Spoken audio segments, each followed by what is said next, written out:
Swastiastu. Pemirsa Bali TV, seputar Bali kembali hadir dengan menyajikan sejumlah informasi, diantaranya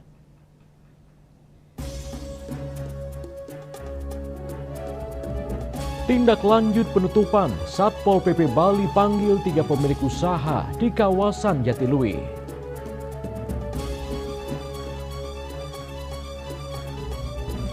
Presiden Prabowo minta Mendagri copot Bupati Aceh Selatan. Jangan lewatkan juga informasi menarik lainnya yang sudah disiapkan tim redaksi kami. Bersama saya Epa Jayantika, inilah seputar Bali selengkapnya.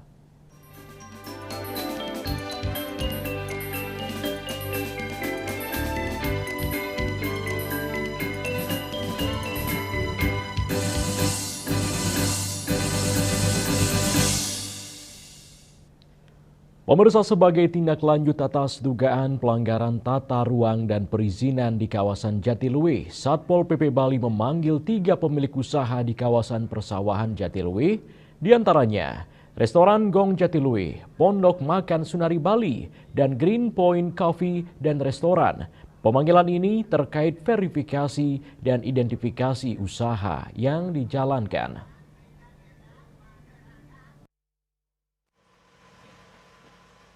Pemanggilan ini sebagai tindak lanjut atas hasil sidak dari Panitia Khusus Pansus Tata Ruang Aset dan Perizinan TRAP DPRD Provinsi Bali.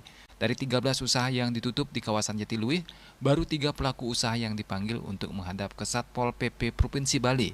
Kasatpol PP Provinsi Bali, Idewo Nyoman Raidarmadi mengatakan, ketiga pemilik usaha yang hadir diminta membawa seluruh dokumen perizinan untuk pemeriksaan dan klarifikasi terkait status usaha serta kesesuaian bangunan dengan regulasi tata ruang, lama usaha beroperasi serta motivasi para pelaku usaha mendirikan bangunan di area yang sudah dinyatakan terlarang. Luas lahan Jatiluwih itu 1.000 hektar. Yang disampaikan ke kami melalui yang sudah di SP 123 oleh Forum Pengawasan Tata Ruang itu 13. Tetapi kami tidak sampai di sana. Kami akan petakan dan cari informasi juga pengalaman teman-teman lain di lokasi 1.000 hektar itu untuk memastikan bahwa memang area di sana daerah yang pasti dipakai. Berarti dipastikan itu pemiliknya lokal, petani lokal di sana. Orang lokal, pemilik lahan. Pokoknya kita ingin mengetahui motivasi karena kawasan itu sudah ditetapkan sebagai kawasan destinasi pariwisata dan warisan cagar budaya dunia. Nah, selain motivasi, kita ingin tahu juga itu hak milik siapa. Ya, terus akomodasi dibangun di sana sejak kapan? Luasnya berapa? Apa saja kegiatannya? Terus kepemilikan lahannya berapa luas mereka juga miliki di sana? Aktivitasnya apa saja dan apa saja yang selama ini mereka dapat manfaat dari itu. Ya itu sebatas itu dulu. Nanti setelah kita kumpulkan, kita klaster, baru kita sampaikan kepada kita. Pengelola restoran Gong Jatiluwih Agus Wardana mengatakan kedatangannya memberikan klarifikasi terkait usaha yang dilakukan, mengingat penyegelan dilakukan secara sepihak karena surat penyegelan tidak diterima. Ya, hari ini kita klarifikasi terkait penutupan penyegelan ya yang menurut kita itu sepihak karena kita nggak mendapatkan surat penyegelan juga, dan itu pun saat SP3 pun juga belum ada saat penyegelan berlangsung. Jadi hari ini kita mengklarifikasi, kita menjawab pertanyaan dari pihak penyidik, dan terima kasih juga penyidiknya sangat baik sekali. Jadi itu aja mungkin ya. Apa aja dimintai keterangan? Dimintain keterangan tentang posisi kita sebagai pemilik atau pengelola restoran, apakah kita mengetahui tentang bahwa itu berada di lingkungan hijau, zona hijau, terus dan beberapa pertanyaan lain terkait aktivitas kita di restoran. Kita bangunan itu sudah lama, kita bangunan itu sejak 2015, dan kalau itu dibilang zona hijau kita nggak tahu ya, karena sebelum kita bangun di situ juga ada banyak bangunan di areal kita yang bukan di sawah. Kita bukan di sawah, kita bangunnya di seberang jalan, bukan di persawahan. Jadi kita nggak paham bahwa itu juga zona hijau. Pemanggilan kepada 10 pelaku usaha lainnya akan dilakukan bertahap. Sukma Bali TV. Pemirsa, Badung sebagai daerah destinasi pariwisata terbesar di Bali Selatan terus menghadapi ancaman alih fungsi lahan yang meningkat setiap tahun. Menanggapi instruksi Gubernur Bali nomor 5 tahun 2025 tentang larangan alih fungsi lahan pertanian ke sektor lain, Ketua DPRD Kabupaten Badung menyatakan dukungan penuh. Ia menegaskan bahwa pemerintah kabupaten, khususnya melalui Dinas Perizinan, harus lebih selektif dalam mengeluarkan izin pembangunan untuk memanfaatkan lahan pertanian.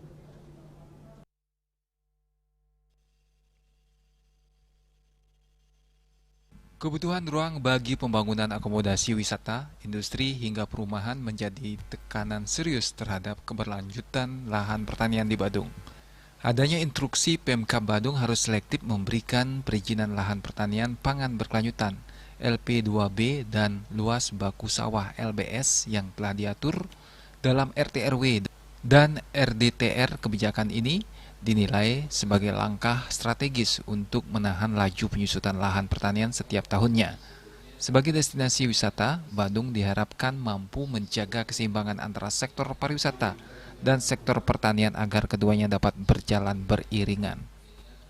Tentu kami meminta pada Bapak Bupati beserta jajarannya, terutama di leading sektor tentang perizinan, agar lebih selektif lagi untuk memberikan izin-izin yang sudah dimuat dalam ketentuan LP2B, kemudian lahan pertanian, jalur hijau, itu seharusnya tidak ada lagi yang namanya pemberian semacam nego, tapi harus berani menyatakan bahwa itu nggak boleh diapa-apakan demi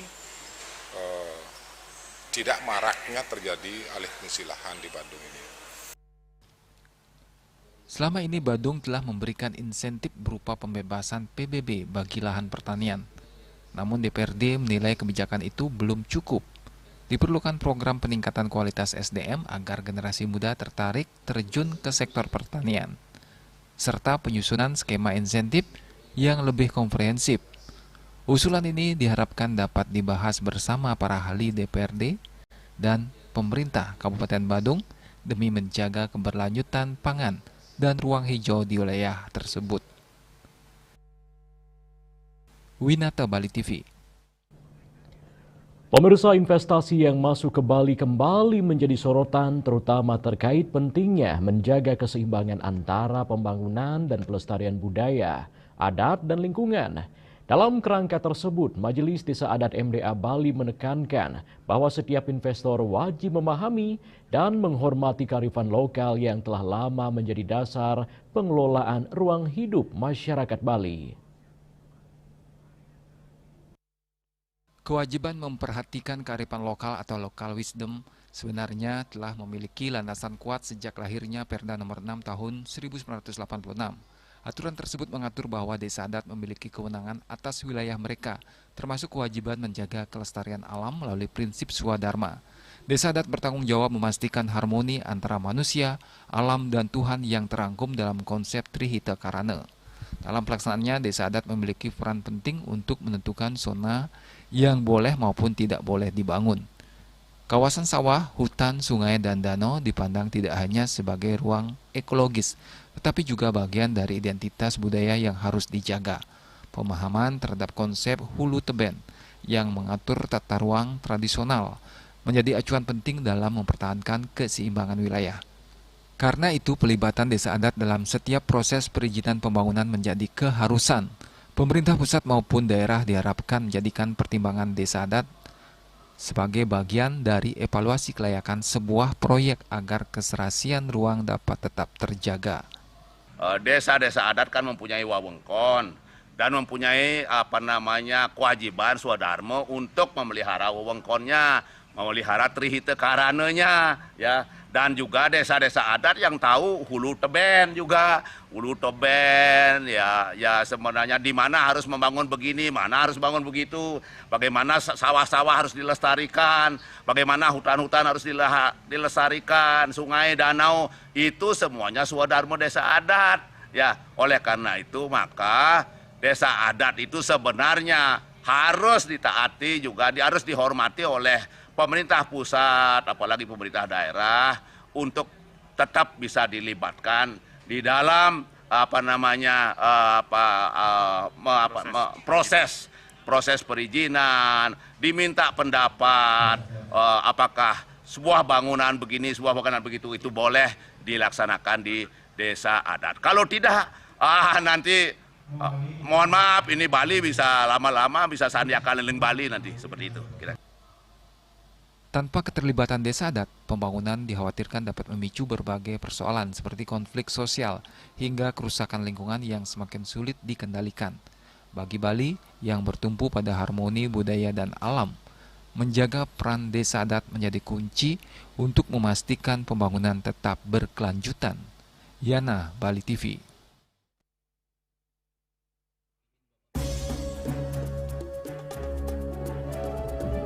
Pemirsa, Presiden Prabowo minta Mendagri copot Bupati Aceh Selatan. Kami segera kembali dengan laporannya.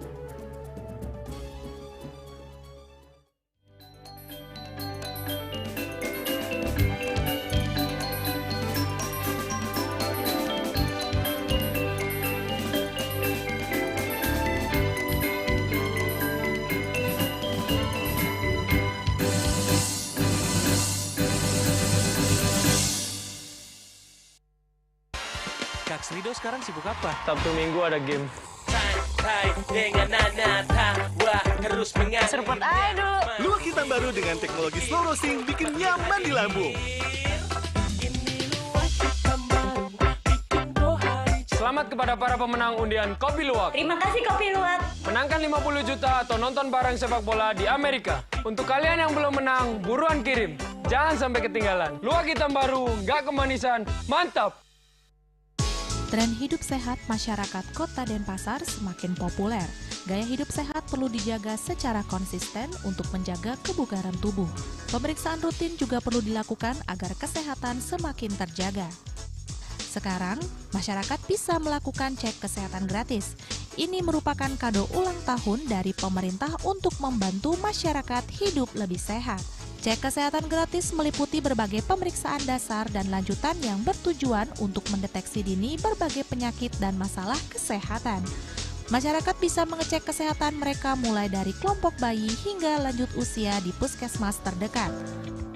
Program ini akan dilaksanakan berdasarkan siklus hidup masyarakat dengan fokus utama CKG ulang tahun, CKG anak sekolah, CKG khusus untuk ibu hamil dan balita. Jenis pemeriksaan dalam CKG sangat bervariasi, mulai dari screening kekurangan hormon, penyakit jantung bawaan, hingga pemeriksaan gizi, telinga, mata, dan tekanan darah.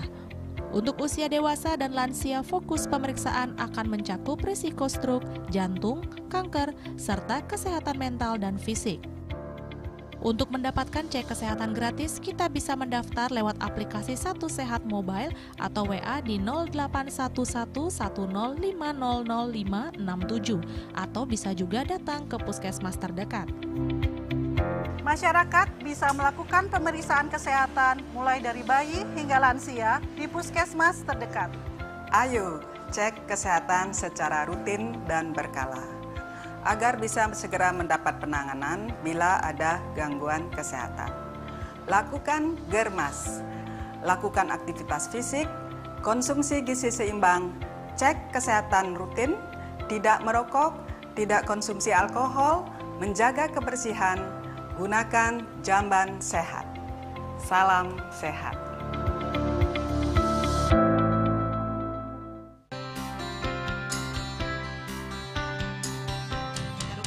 Marjang disampun anak alit nek kulit. Metapang kalau kebaos mepandes utawi mesangking drama antar ketua Banjar Jakarta Selatan hari di Jakarta Selatan para pinangita miwah tokoh-tokoh umat kini emansipasi miwah penyarengan kerama istri saha anggen TPS Cangin Purikau wenten taler 6 TPS tani kaayahin oleh kerama istri inggian ring TPS 6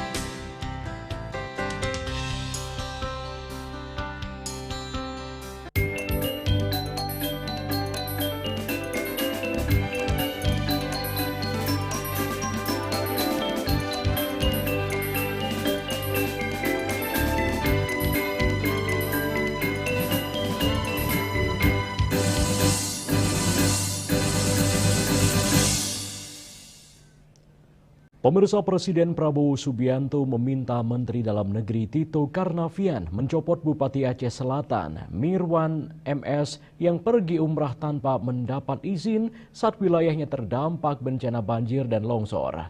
Hal itu disampaikan Presiden saat memimpin rapat koordinasi di Posko Terpadu Penanganan Bencana di Pangkalan Udara TNI AU Sultan Iskandar Muda, Kabupaten Aceh Besar, Aceh pada Minggu malam. Bapak Presiden dengan hormat dilaporkan pada malam hari ini. Kondisi Kabupaten Aceh Selatan yang ditinggal bupatinya pergi umroh saat warganya masih berduka dan kesulitan akibat bencana banjir dan tanah longsor langsung mendapat perhatian dari Presiden Prabowo. Diketahui Bupati Aceh Selatan Mirwan MS memilih untuk melaksanakan ibadah umroh bersama keluarga ketimbang mengurus daerahnya yang lagi dilanda bencana. Menyikapi sikap Bupati Aceh Selatan tersebut, Presiden Prabowo langsung meminta Menteri Dalam Negeri Tito Karnavian untuk segera memproses dan mencopot Bupati Aceh Selatan Mirwan MS. Hal itu disampaikan Prabowo saat memimpin rapat koordinasi di Posko Terpadu Penanganan Bencana di Pangkalan Udara TNI AU Sultan Iskandar Muda, Kabupaten Aceh Besar, Aceh pada Minggu malam. Awalnya Prabowo mengapresiasi seluruh kepala daerah yang sudah bekerja tanpa lelah demi menyelamatkan rakyatnya. Namun di saat yang sama Prabowo juga mempersilahkan para kepala daerah yang ingin lari atau keluar dari tanggung jawab.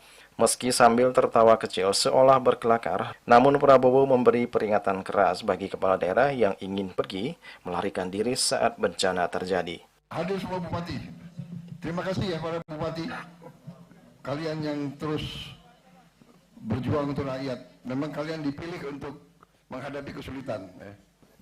Kalau yang mau lari, lari aja, nggak apa-apa ya. Copot langsung. Mendagri bisa ya di prosesnya di bisa ya. Itu kalau tentara itu namanya desersi itu. Ya. Dalam keadaan bahaya meninggalkan anak buah. Waduh, itu nggak bisa tuh. Sorry itu. Tidak ada itu. Aduh. Saya nggak mau tanya partai mana. Udah kau pecat. Baik Mendagri, terima kasih ya. Saya lihat bupati pada senyum semua itu. Ya, pokoknya kita dukung terus. Diberitakan sebelumnya Bupati Aceh Selatan Mirwan MS sempat menyatakan secara tertulis jika ia tidak sanggup untuk menangani bencana banjir dan tanah longsor yang terjadi di wilayahnya. Namun pada 2 Desember 2025, Mirwan bersama istri justru memutuskan berangkat umroh. Foto keduanya ramai beredar di media sosial setelah salah satu agen umroh di Aceh mengunggah keberadaan mereka di Mekah. Potret itu langsung menuai kritik lantaran dinilai tidak menunjukkan empati, sementara wilayahnya masih terdampak parah.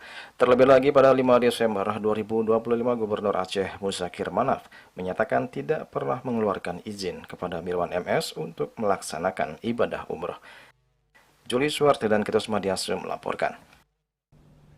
Sementara itu pemirsa, Kapolri Jenderal Listio Sigit Prabowo memastikan komitmennya dalam menindaklanjuti instruksi Presiden Prabowo Subianto terkait dengan penanganan bencana alam di Aceh, Sumatera Utara, dan Sumatera Barat.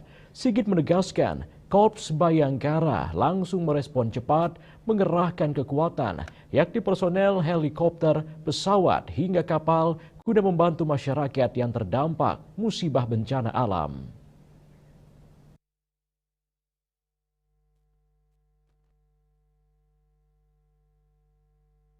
Dalam konferensi pers, Kapolri Jenderal Listio Sigit Prabowo memastikan komitmennya dalam menindaklanjuti instruksi Presiden Prabowo Subianto terkait dengan penanganan bencana alam di Aceh, Sumatera Utara, dan Sumatera Barat. Sigit menegaskan Korps Bayangkara langsung merespon cepat mengerahkan kekuatan yakni personel helikopter, pesawat hingga kapal guna membantu masyarakat yang terdampak musibah bencana alam. Sigit kembali memastikan personil telah diterjunkan ke titik terdampak musibah tersebut. Selain itu, personil hingga bantuan juga difokuskan untuk masuk ke wilayah yang paling parah atau hingga terisolasi usai bencana alam. Sigit kembali menuturkan kekuatan yang dikerahkan baik dari tingkat Mabes Polri hingga jajaran. Dalam hal ini seluruh jajaran telah diinstruksikan untuk memaksimalkan bantuan dan penanganan bencana alam. bekerja keras di lapangan dengan posko-poskonya membantu masyarakat. Saya persilahkan Pak. Silakan Bapak Kapolri, waktu dan tempat dipersilakan. Terima kasih Bapak Menko PMK, terima kasih Bapak Kepala BNPB. Menambahkan apa yang tadi disampaikan oleh Bapak Menko PMK dan Bapak Kepala BNPB, jajaran Polri tentunya sesuai dengan apa yang menjadi arahan Bapak Presiden, menindaklanjuti dengan menurunkan bantuan untuk operasi kemanusiaan ini, mulai dari menurunkan personel untuk masuk ke wilayah-wilayah yang terisolir, kemudian juga kita menurunkan sarana prasarana kita, baik itu pesawat, kemudian helikopter, kapal, untuk bisa membantu mengirimkan logistik yang diperlukan oleh masyarakat, utamanya di wilayah-wilayah yang terputus, wilayah yang jalurnya tidak bisa dimasuki, maka kita kerahkan bantuan melalui jalur udara. Dari Jakarta, Juli Suharta dan Ketut Sumadiasa melaporkan. Pemirsa, TNI Angkatan Darat terus mengintensifkan operasi kemanusiaan untuk membantu masyarakat di 3 provinsi di Pulau Sumatera yang terdampak banjir bandang, tanah longsor, dan cuaca ekstrim. Ribuan prajurit dikerahkan secara terstruktur untuk mempercepat penanganan dampak bencana di Provinsi Aceh, Sumatera Utara, dan Sumatera Barat.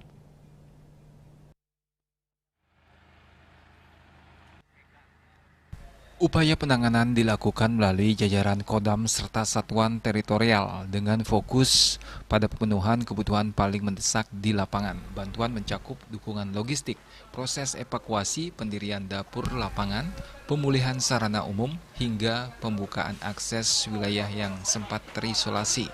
Sejumlah perlengkapan kemanusiaan turut dikirimkan untuk memperkuat penanganan, antara lain obat-obatan, makanan siap saji, tenda pengungsian, perlengkapan sanitasi, perahu LCR, alat penjernih air, selimut, tenda serbaguna, dan peralatan ringing untuk mengangkat beban berat. Seluruh distribusi bantuan dilakukan secara berjenjang, terkoordinasi, dan berbasis kebutuhan di titik-titik terdampak. Sebagai bentuk kepedulian dan solidaritas terhadap para korban bencana, Kodam 9 Udayana turut mengirimkan bantuan kemanusiaan melalui kegiatan penyerahan resmi yang berlangsung pada Minggu 7 Desember 2025 bertempat di Lanut Halim Perdana Kusuma, Jakarta Timur. Bantuan tersebut diserahkan langsung oleh Pangdam 9 Udayana, Majen TNI Pik Budiakto kepada Panitia Penerimaan Bantuan Bencana Alam, Eri Prawisuda, yang merupakan analis kebencanaan ahli media dari BNPB. Dalam kesempatan tersebut, Pangdam 9 Udayana turut didampingi oleh Asops Kasdam 9 Udayana dan Aster Kasdam 9 Udayana. Majen TNI Pik Budiakto menegaskan bahwa bantuan ini merupakan wujud nyata kehadiran TNI AD dalam membantu masyarakat yang menghadapi masa sulit akibat bencana alam. Ia menyampaikan, TNI Angkatan Darat berkomitmen untuk selalu berada di garis depan dalam misi kemanusiaan. Pihaknya berharap bantuan ini dapat meringankan beban saudara-saudara sebangsa dan setanah air di Sumatera dan mempercepat proses pemulihan. Pihak BNPB menyampaikan apresiasi atas dukungan cepat dan terukur yang diberikan TNI AD dan menegaskan pentingnya sinergi lintas lembaga dalam situasi darurat kemanusiaan. Tujuan utama pengiriman bantuan ini adalah memastikan masyarakat yang terdampak dapat segera memperoleh bantuan kebutuhan dasar secara cepat dan tepat. Kodam 9 Udayana ingin memastikan bahwa setiap bantuan yang diberikan mampu langsung meringankan beban para korban, khususnya dalam pemenuhan logistik, kebutuhan harian, dan dukungan untuk pemulihan lainnya. Kepala Penerangan Kodam 9 Udayana, Kolonel Infantri Widi Rahman SA MSI menegaskan bahwa bantuan yang dikirimkan Kodam 9 Udayana merupakan bentuk kontribusi nyata untuk memperkuat penanganan bencana di Sumatera. Kolonel Widi Rahman mengharapkan kehadiran Kodam 9 Udayana membawa dampak langsung dan terukur. TNI Angkatan Darat memastikan bahwa operasi bantuan kemanusiaan akan terus berlanjut hingga kondisi di wilayah terdampak kembali stabil dan kebutuhan masyarakat terpenuhi. Pendam 9 Udayana melaporkan.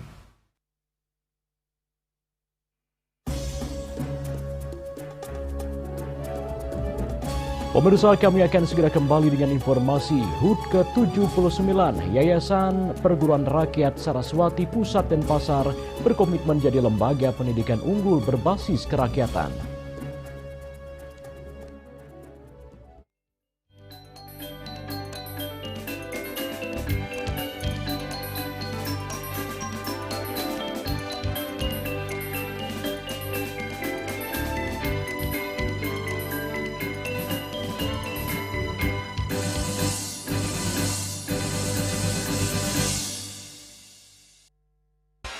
Kak Srido sekarang sibuk apa? Sabtu Minggu ada game. Santai dengan Nana tawa terus mengalir. Serpent aduh. Luak hitam baru dengan teknologi slow roasting bikin nyaman di lambung. Selamat kepada para pemenang undian Kopi Luwak. Terima kasih Kopi Luwak. Menangkan 50 juta atau nonton bareng sepak bola di Amerika. Untuk kalian yang belum menang, buruan kirim. Jangan sampai ketinggalan. Luwak hitam baru, nggak kemanisan, mantap. Emco, cat kayu dan besi.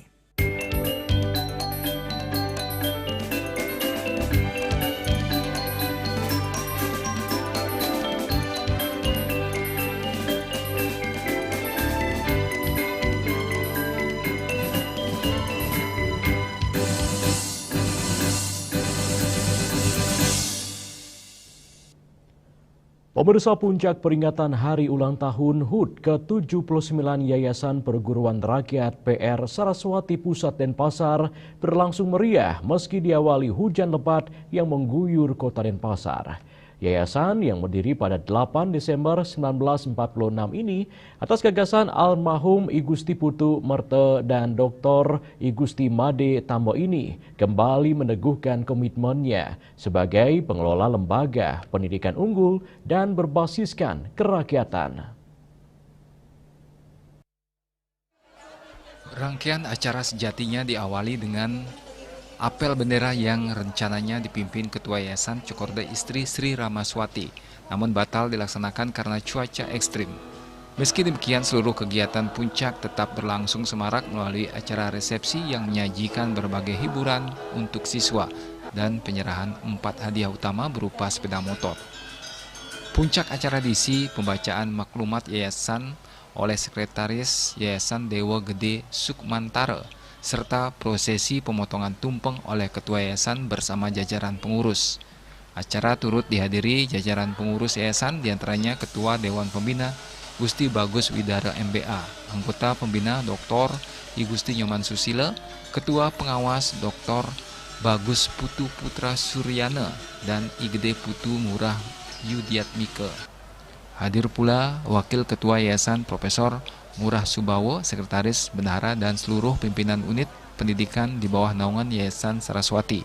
Ketua Panitia HUT Ninyoman Janiartini menjelaskan bahwa perayaan tahun ini mengusung tema melalui transformasi pendidikan Yayasan PR Saraswati Pusat dan Pasar mencetak generasi unggul berkarakter kreatif berlandaskan nilai-nilai seni dan budaya Bali menyongsong Indonesia Emas 2045. Ia menegaskan tema ini bukan sekedar perayaan usia, tetapi refleksi mendalam atas komitmen yayasan dalam mencetak generasi yang berkarakter dan berdaya saing global, tanpa meninggalkan nilai-nilai kearifan lokal. Tahun sekarang sangat spesial dari segi kegiatan-kegiatan. Satu kegiatan yang tidak pernah mungkin kita lakukan, tahun sekarang kita mengadakan lomba ngelawar yang berkaitan dengan budaya Bali. Setelah itu kami melakukan lomba senam yang berkaitan dengan kesehatan, sangat berkaitan dengan tema yang kami usung tahun sekarang. Sementara Ketua Yayasan Cok Istri Sri Ramaswati dalam sambutannya menegaskan bahwa Saraswati tetap berpegang pada amanah pendiri untuk mengelola pendidikan secara transparan, berbasis kerakyatan dan kekeluargaan. Ia menuturkan bahwa apa yang kini dikenal sebagai pendidikan karakter sesungguhnya telah lama diterapkan oleh Saraswati melalui konsep SDM berbudi luhur, warisan filosofi para pendiri yayasan. Ia juga mengapresiasi soliditas seluruh sivitas akademika yang menurutnya menjadi kunci banyaknya prestasi yang berhasil diraih di tingkat nasional, regional maupun internasional. Yayasan PR Saraswati saat ini mengelola unit pendidikan yang sangat lengkap mulai dari 6 SD, 1 SMP, 1 SMA, 3 SMK, hingga program pendidikan tinggi yang dinaungi Universitas Mahasaraswati Unmas. Unmas bahkan menjadi satu-satunya PTS di Bali yang memiliki program studi langka seperti Fakultas Kedokteran, Kedokteran Gigi, dan Farmasi. Artinya bahwa pendiri kita sudah menyiapkan dalam, kita bisa lihat dalam maklumat yang beliau hasilkan, di mana seluruh anak didik kita diupayakan melakukan kegiatan secara kekeluargaan, kerakyatan, sehingga Saraswati akan bisa tetap melekat di hati masyarakat. Lebih lanjut, Cok Istri Sri Ramaswati menegaskan Saraswati harus menjadi lembaga pendidikan bermutu, unggul, dan mampu mempersiapkan generasi emas 2045. Persaingan hanya dapat dihadapi dengan meningkatkan kualitas layanan dan program secara berkesinambungan. Perayaan HUT ke-79 telah berlangsung sejak 24 Oktober melalui berbagai kegiatan antara lain upacara Matur Pioning 24 Oktober, Dharma Yatra 25 Oktober, lomba ucapan selamat HUT, Jalan Santai, lomba ngelawar untuk memperkuat seni kuliner Bali 2 Desember, lomba senam Nangun Satkerti Loka Bali 3 Desember, persembahyangan bersama 4 Desember, ziarah ke makam pahlawan 5 Desember, bakti sosial 6 Desember. Penutup seluruh rangkaian adalah puncak perayaan yang digelar 8 Desember. Hendra, Bali TV.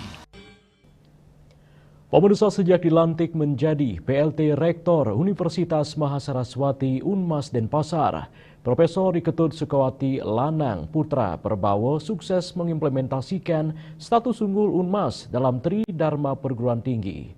Rektor bersama mahasiswa dan dosen rutin ngayah melakukan pengabdian masyarakat, baik dalam keilmuan maupun seni dan budaya. Sementara sivitas akademikanya banyak mengukir prestasi. Semua itu dipersembahkan Unmas Denpasar sebagai kado istimewa HUT ke-79 Yayasan Perguruan Rakyat PR Saraswati Pusat Denpasar yang digelar 8 Desember 2025.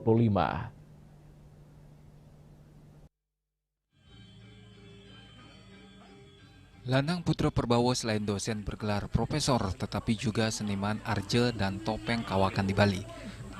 Kelengkapan kompetensi diri inilah dia abdikan untuk kebesaran nama baik Unmas di mata masyarakat. Dalam beberapa kesempatan, dia bersama tim kesenian Bli Braille melakukan program Anglo Cita Suara. Ngaturang ayah menghibur lewat pementasan topeng dan muput karya dengan menarikan topeng sidakarya di sejumlah pura di Bali. Bahkan kini dia sudah boleh dan patut menarikan sesolahan rangda sesuunan di sejumlah pura. Seperti yang dia lakukan bersama mahasiswa dan dosen saat ngayah premon pencalonarangan di Pura Penyusuan Kubu Tambahan Buleleng belum lama ini. Atas kiprahnya ini, banyak komponen masyarakat menilai Unmas Denpasar bersyukur memiliki rektor yang unggul dalam keilmuan dan serba bisa untuk seni tradisi. Menanggapi hal itu, Lanang Putra Perbawo yang juga mantan fungsionaris KPU Bali ini dengan rendah hati mengatakan, semua kebisaan atau ilmu ada nilainya jika dipakai membantu masyarakat yang memerlukan. Sementara itu mahasiswanya mengukir segudang prestasi mulai dari di tingkat regional Bali hingga nasional dan internasional. Melalui kampus Universitas Mahasaraswati Denpasar ini benar-benar memfasilitasi baik dari bidang akademik maupun non-akademik, sehingga saya sendiri bisa mengikuti lomba-lomba dan bisa menambahkan prestasi baru bagi Unmas ini sendiri. Secara institusi, Rektor Lanang Putra Perbawo kini mengemban tugas berat, menjaga prestise sebagai PTS pertama di Bali, NTB, dan NTT yang meraih status akreditasi institusi unggul. Bahkan 11 program studi di Unmas kini mendapat peringkat unggul, 19 lainnya peringkat baik sekali. Hal ini membuat Unmas Denpasar selama 4 tahun meraih LL Dikti Award sebagai PT dengan perolehan akreditasi unggul atau A terbanyak. Dalam hal penelitian, Kemendikti-Saintek menetapkan Unmas termasuk dalam klaster utama peringkat ke-81 dari 5.750 PTN dan PTS di Indonesia. Selamat ulang tahun yang ke-79 kepada Perguruan Rakyat Saraswati Denpasar. Sebagai kado kami persembahkan beberapa prestasi baik nasional maupun internasional, dan semoga masyarakat Bali dan sekitarnya tetap Saraswati ada di hati masyarakat. Saraswati adalah simbol pengetahuan, simbol kebijaksanaan, simbol kesenian, dan simbol kesucian. Semoga tetap ada di hati masyarakat. Om Santi. Sejumlah program strategis kini sedang digenjot Landang Perbawo di Unmas, diantaranya meningkatkan kualifikasi pendidikan dosen ke jenjang S3. Unmas kini memiliki 128 dosen kualifikasi S3 dan 83 orang sedang S3 serta 24 guru besar. Di samping itu, Unmas Denpasar juga mendapatkan pendanaan program internasional kredit transfer dari kementerian, sehingga 7 orang mahasiswanya mengikuti kuliah di University Teknologi Mara, UITM Malaysia, dan 10 orang di BSRU Thailand. Swece Bali TV.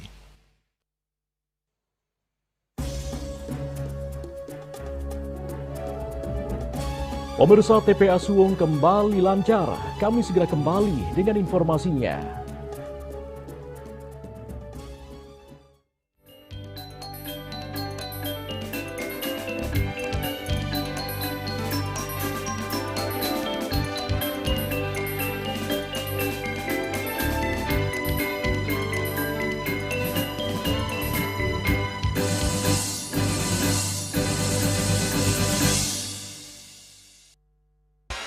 Kak Srido sekarang sibuk apa? Sabtu Minggu ada game.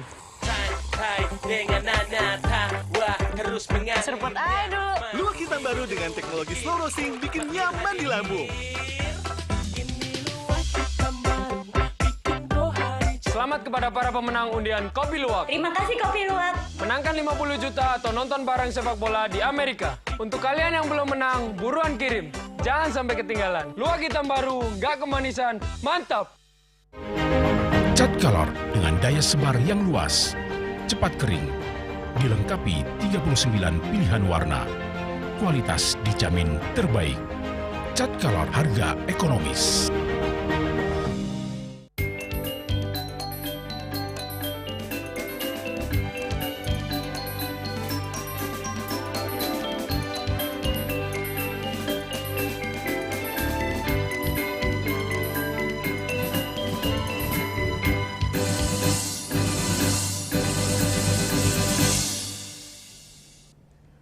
Pemirsa, tempat pembuangan akhir TPA Suwung Denpasar dilaporkan telah kembali lancar setelah hampir 2 pekan terakhir terus berkutat dengan antrean panjang truk sampah. Kondisi ini tentu menjadi angin segar bagi para sopir truk dan manajemen persampahan di wilayah Denpasar dan sekitarnya.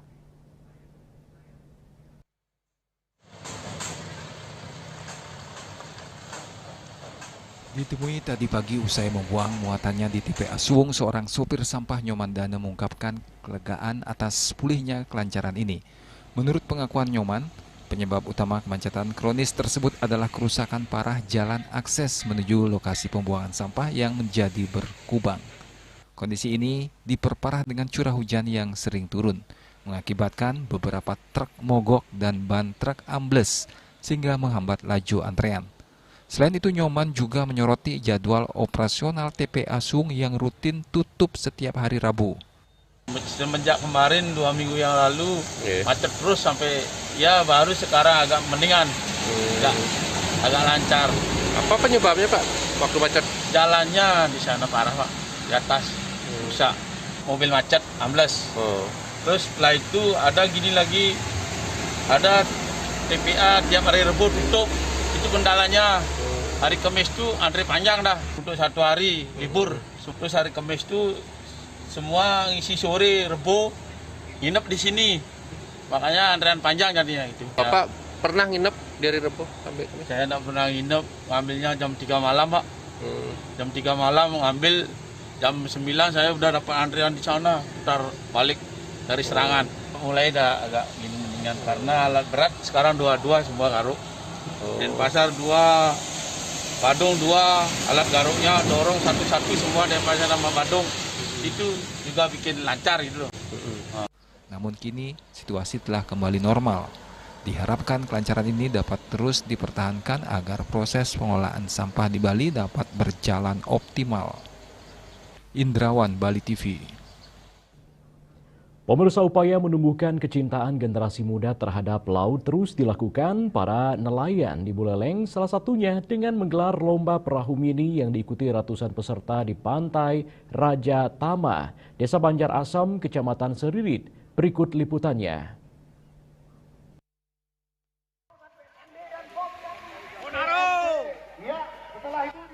Lomba perahu mini digelar meriah di Pantai Raja Tama, Desa Banjar Asem, Kecamatan Seririt selama 2 hari kemarin. Sebanyak 650 peserta ambil bagian dari berbagai wilayah pesisir mulai Gilimanuk, Negara Cilukan Bawang, Brongbong, Temukus, Labuan Aji, Lopina, Buleleng hingga Sangsit. Acara ini diselenggarakan oleh kelompok usaha bersama atau KUB. Nelayan bersama anak muda nelayan Desa Banjar Asem. Tujuannya bukan hanya sebagai ajang kreativitas, tetapi juga mengenalkan laut kepada generasi muda sejak dini. Lakukan lomba perahu mini. Ini salah satu karya yang dimana anak-anak muda sangat banyak terlibat, dan ini merupakan lomba yang selalu dibuat untuk memastikan bahwa generasi kita cinta akan laut. Lomba ini sebagai edukasi bagi anak muda agar mencintai laut. Selain itu, pengrajin perahu mini juga mendapat dampak ekonomi karena permintaan model perahu meningkat menjelang lomba. Salah seorang peserta berharap lomba perahu mini dapat digelar secara rutin setiap tahun sebagai ajang pembinaan nelayan muda sekaligus pengembangan potensi maritim Buleleng. Selain menjadi hiburan, lomba ini berpotensi menjadi ikon baru kegiatan maritim di Kabupaten Buleleng. Sangat memuaskan, mantap. Cuman anginnya kurang kencang. Harapannya Pak untuk tahun depan? Semoga ini terus lagi berlanjut. Tetap semangat. Bersama tim senyap juga. Kreativitas para pengrajin perahu mini dinilai mampu menarik minat wisatawan dan masyarakat untuk datang menyaksikan. Yasir Yuli, Bali TV. Sementara itu, pemirsa, pemerintah pusat telah menetapkan kuota nasional program transmigrasi sebanyak 3.000 kepala keluarga. Dan Provinsi Bali dipastikan tidak mendapatkan alokasi kuota dalam program tersebut. Namun, Kepala Dinas Tenaga Kerja Buleleng tetap membuka ruang konsultasi bagi masyarakat yang ingin mendapatkan informasi terkait program transmigrasi. Kementerian Desa, Pembangunan Daerah Tertinggal dan Transmigrasi menetapkan kuota transmigrasi tahun ini mencapai 3.000 kepala keluarga untuk sejumlah provinsi. Sejumlah daerah mulai menyiapkan pendataan calon transmigrasi. Transmigran, namun berbeda dengan daerah lain, Provinsi Bali tidak termasuk dalam daftar provinsi yang menerima kuota transmigrasi tahun ini. Hal ini juga berdampak pada kabupaten di Bali termasuk Buleleng. Kepala Dinas Tenaga Kerja Buleleng menegaskan bahwa hingga kini belum ada informasi kuota karena Bali memang tidak mendapat alokasi dari pemerintah pusat. Bahwasannya kita di kabupaten ini untuk kuota itu kita menunggu dari pemerintah pusat melalui pemerintah provinsi.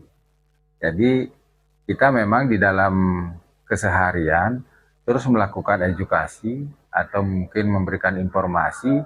Siapa tahu ada masyarakat yang mau bertransmigrasi, kita akan tampung dulu. Dan kita catat itu Pak, memang ada peminatnya beberapa, memang tidak sebanyak yang dulu-dulu, memang ada peminat. Arimbawo menjelaskan, meskipun tidak ada kuota tahun ini, pemerintah daerah tetap membuka ruang konsultasi bagi masyarakat yang ingin mendapatkan informasi terkait program transmigrasi. Namun untuk realisasi keberangkatan semua menunggu kebijakan pemerintah pusat pada tahun anggaran berikutnya. Yasri Yuli, Bali TV.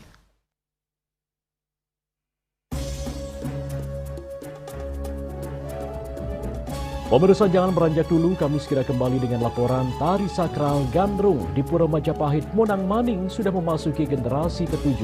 Wujud keseriusan lestarikan warisan leluhur.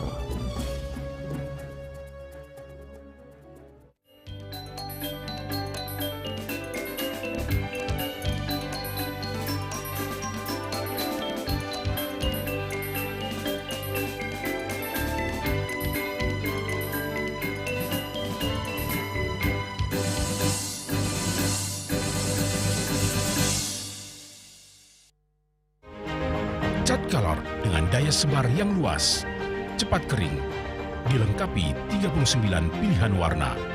Kualitas dijamin terbaik. Cat color harga ekonomis.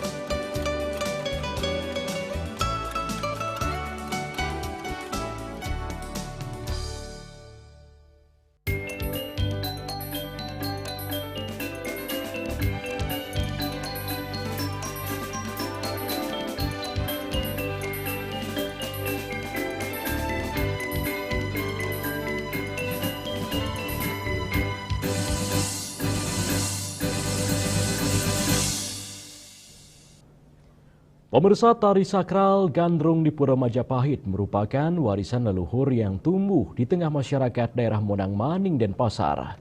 Keberadaannya sudah berkembang sejak tahun 1900-an di tengah arus modernisasi. Saat ini, tari yang disucikan tersebut sudah berhasil memasuki generasi ke-7.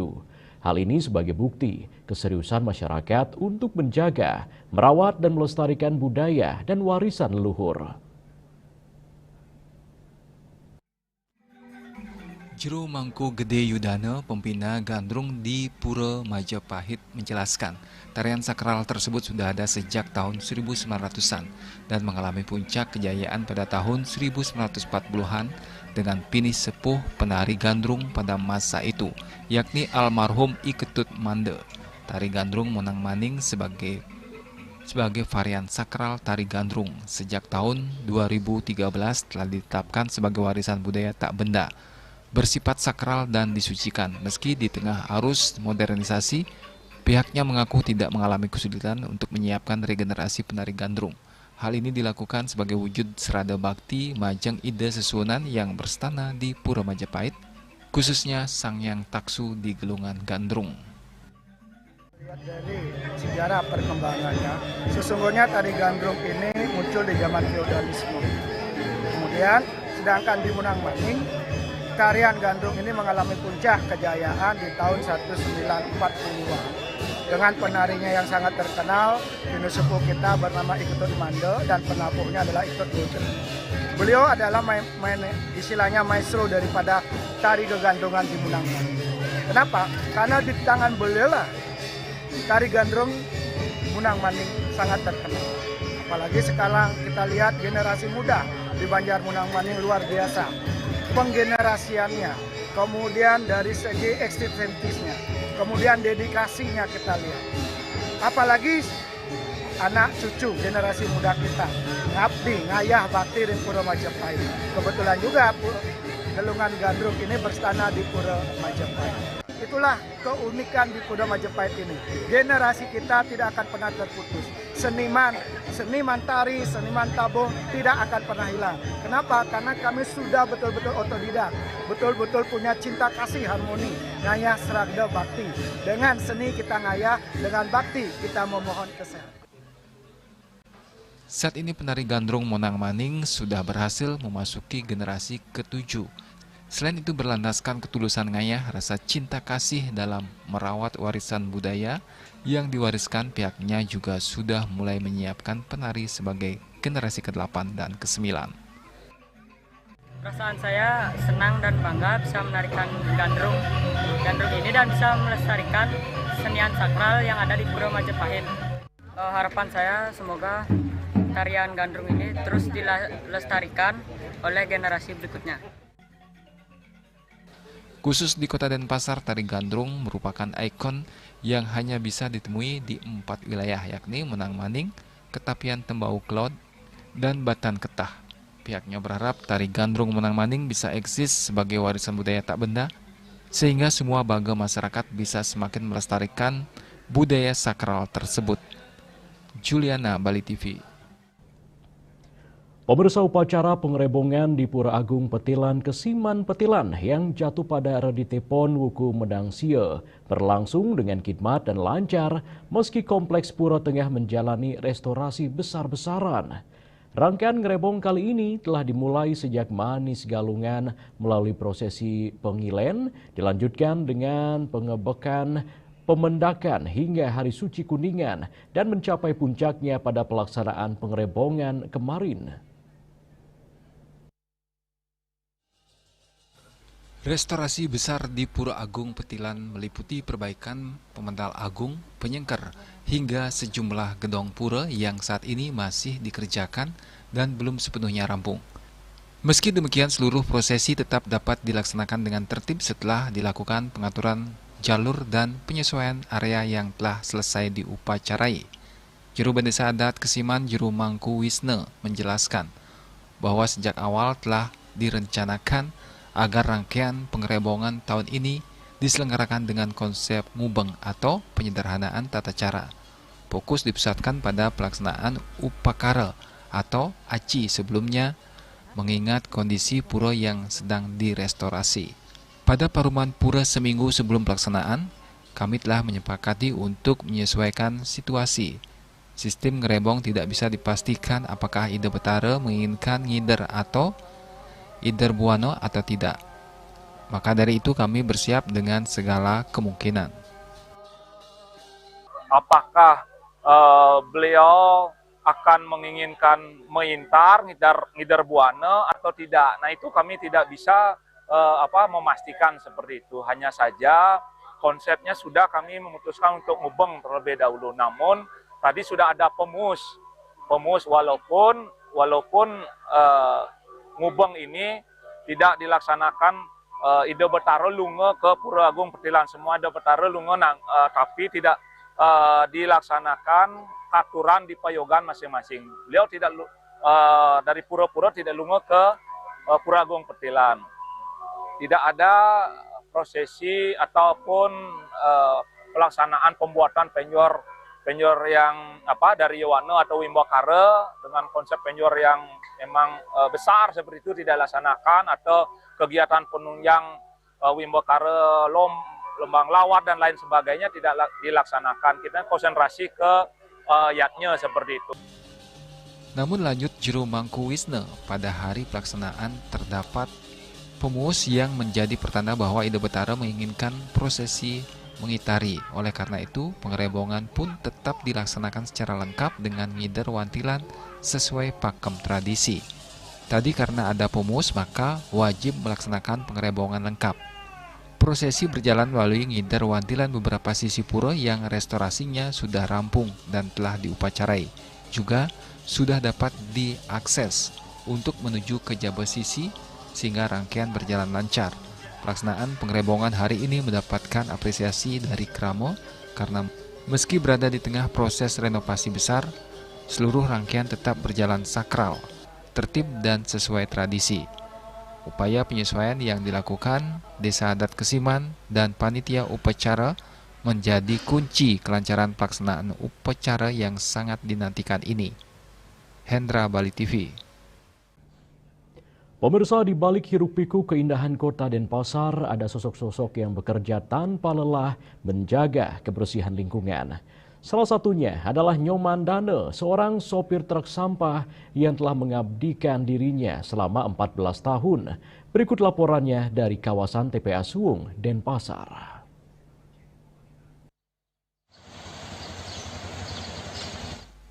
Sejak 14 tahun silam, Nyoman Dano telah menjadikan truk sampah sebagai kantor hariannya. Pria asal Buleleng yang kini bermukim di Jalan Sedap Malam Denpasar ini adalah salah satu ujung tombak yang memastikan lingkungan masyarakat tetap bersih. Kesehariannya dihabiskan mengangkut bertonton sampah khususnya di kawasan tempat tinggalnya, Jalan Sedap Malam, melalui pekerjaannya di swaklola sampah. Profesi ini yang bagi sebagian orang mungkin dianggap kotor dan bau, ternyata memiliki tantangan tersendiri, terutama di masa-masa awal. Pak Dano mengenang ketika pertama kali menjadi sopir truk sampah dan harus membuang muatan di TPA Suwung, ia sering kali mengalami mual. Enggak, udah biasa Pak. Kadang makan di atas karena antrean saya, di sana di atas makan biasa Pak. Enggak jijik jadinya. Dulu baru mual-mual terus, sama kerja. Mual-mual Pak ya? Iya mual terus saya ini. Gitu terus.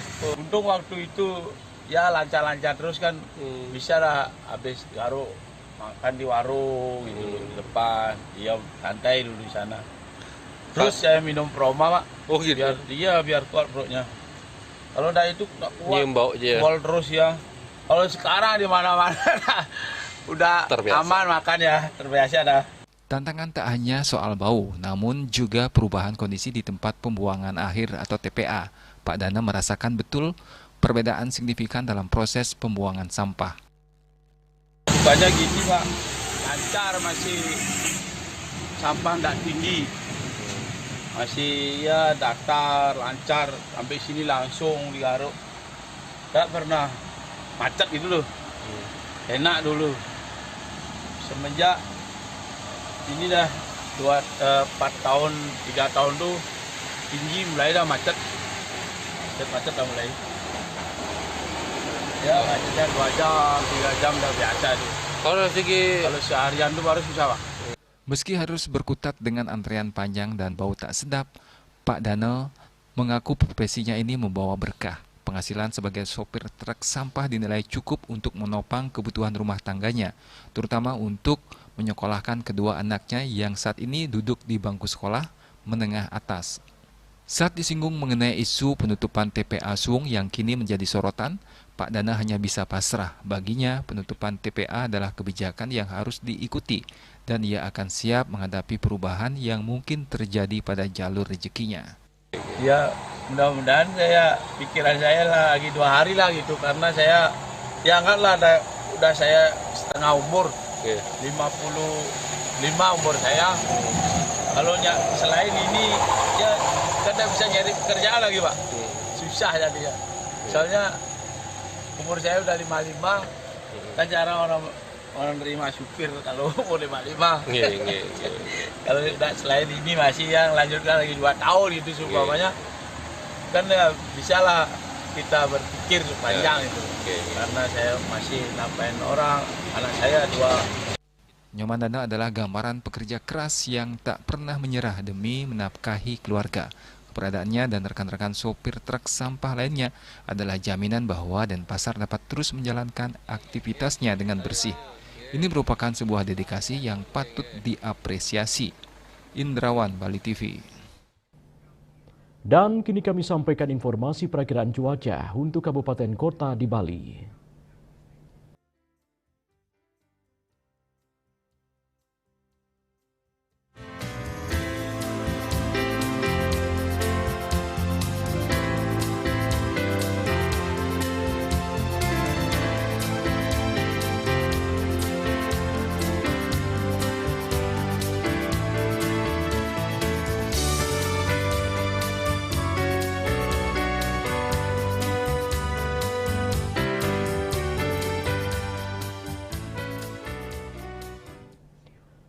Pemirsa seputar Bali bersama Minyak Apun Ganapati, Husada Bali Keluarga Sehat. Update terus informasi Anda dengan subscribe dan like YouTube channel Bali TV @newsbalitv.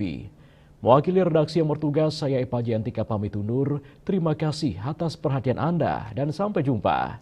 Om Santi Santi Santi Om.